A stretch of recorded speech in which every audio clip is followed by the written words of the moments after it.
Hi everyone. Today I'm going to just be reviewing a little bit of information for your final review quiz that you'll be taking today, just because some of these topics we might not have covered for a little bit, and so I just want to make sure that you're set up for success when taking this little mini quiz.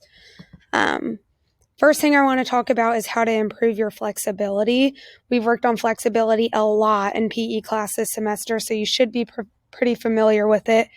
But some things we've done in class to practice flexibility are stretching. We do this during warm-ups when we do our Frankensteins, our lunges, and also when we time our stretches.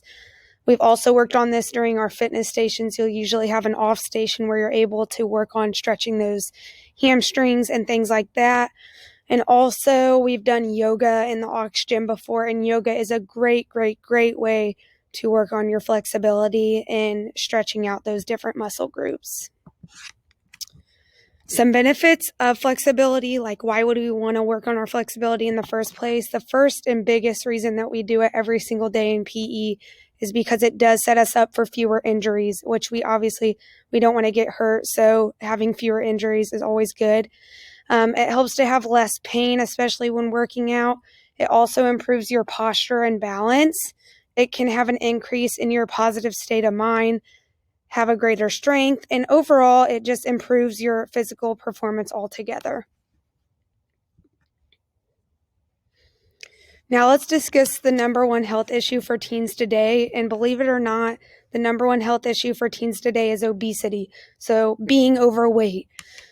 Obviously, this is a big problem in our society today, and so it's important that we're aware of it. This is why we have PE class, so that you can learn different exercises to set you up for success in the future.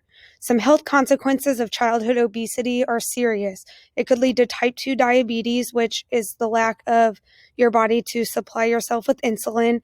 It could lead to heart disease, asthma, also fatty liver disease. Not only that, but it can lead to other psychological problems like anxiety, depression, low self-esteem, and bullying as well.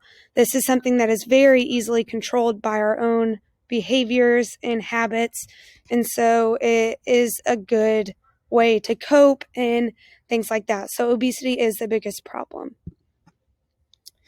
Next, I want to talk about muscular strength versus muscular endurance. I feel like I've touched on this pretty hard, but some of you might still be confused. Muscular strength, when we're talking about strength, I want you to try to think about how strong you are.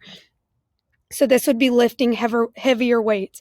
This is the power that helps you lift and carry objects. So whenever you have to move like a piece of furniture or something like that, this is the type of strength that's going to help you.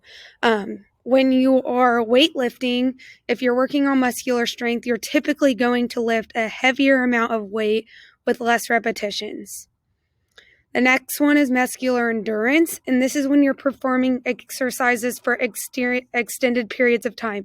Endurance is literally doing an exercise over an extended period of time. So when you are doing this in PE class, you're typically lifting less weight, however, you're using more repetitions. If you're still having trouble with this, I'd be happy to help you, but just think of strength as the strength you need to carry, and then endurance, how long can you do it over a given period of time. Next, I want to talk about body mass index. We did this on an online assignment towards the beginning of the semester, so I'm sure you might not remember it. Basically, what happens is there's this chart, and it takes your height and your weight, and it's trying to determine the amount of body fat we have and putting us in an unhealthy or a healthy zone. This is a base assessment. There is further medical intervention and determination needed if, obviously, there are other factors that come into play as well. And the last thing that I want to talk about is dehydration. I'm sure you've heard of this at some point in your life. Someone might say, you seem a little bit dehydrated. This is when your body has a dangerous loss of body fluids. Basically, your body is losing more fluid than what it's taking in.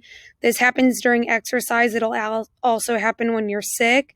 Some signs and symptoms to look out for if you are thinking that you're feeling a little bit dehydrated. Maybe you're feeling extremely thirsty. You might have super dark yellow urine, which is your pee. You might feel dizzy or lightheaded, have a dry mouth, muscle cramps, and headaches. These are all things that might happen if we're dehydrated.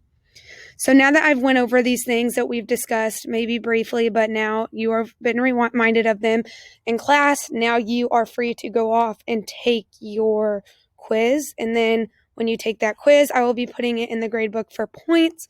If you have any questions, as always, just hop on Zoom. I'll be on there all period to help.